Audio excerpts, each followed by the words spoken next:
Magsama kayo, magkahanap kayo ng kasama ang Diyos sa buhay nyo. Mag-aaway, pero hindi maghihiwalay. Ayun lang, magmahalang kayo ng habang buhay na.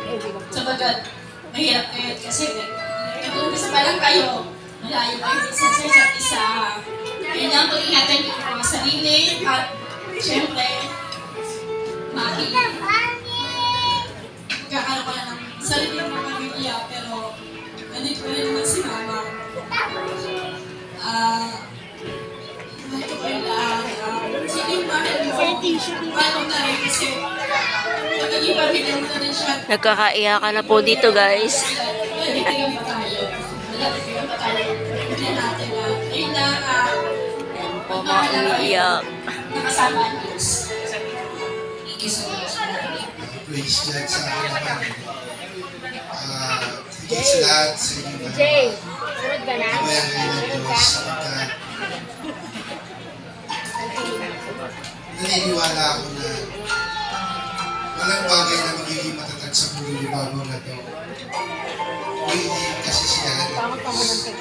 Alam ko, mga bata pa kayo, pero pwede na kami ni Mama mo, dahil ko ako eh.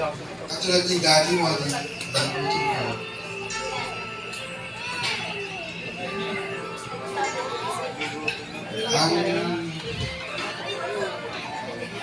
Ang bilisan ng mga bulang ko.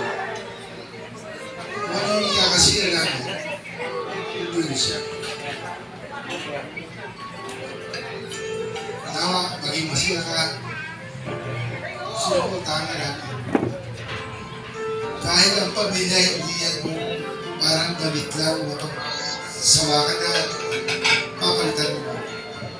Kaya ako nagpursige talaga ako na may kasal kayo dahil may takot ako sa Diyos. Dapat talaga may kasal kayo para magsama kayo ng ayon sa kalooban ng Diyos sapagkat ang lahat ng bagay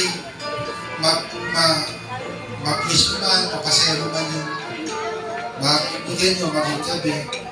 Pero masigit sa lahat na papayo ko sa inyo na papasaya nyo yung Diyos. Sapagkat pag natuwa ang Diyos sa inyo, walang imposible sa pamilya na kasama ang Diyos. Kaya nga, sabi ko, Natalie, wala akong ibang hiling sa'yo na ang hiling ko sa kanya, na pag nalikasal sila, kailangan kasama ka na namin sa church. Ayun na, wala akong ibang hiling. Sapagkat naniniwala ako na pag naging pundasyon ng pamilya niyo ang Diyos, lahat ng bagay makakaya niyo. Marami nagsasabi na problema ang pag-aasawa, pero pagkasama niyo ang Diyos, walang problema.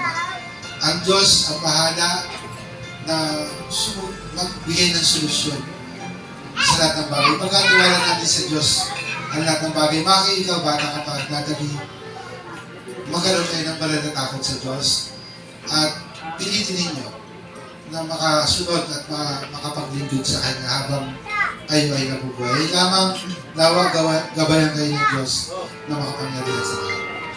Maraming salamat po. For the parents of our, thank you so much.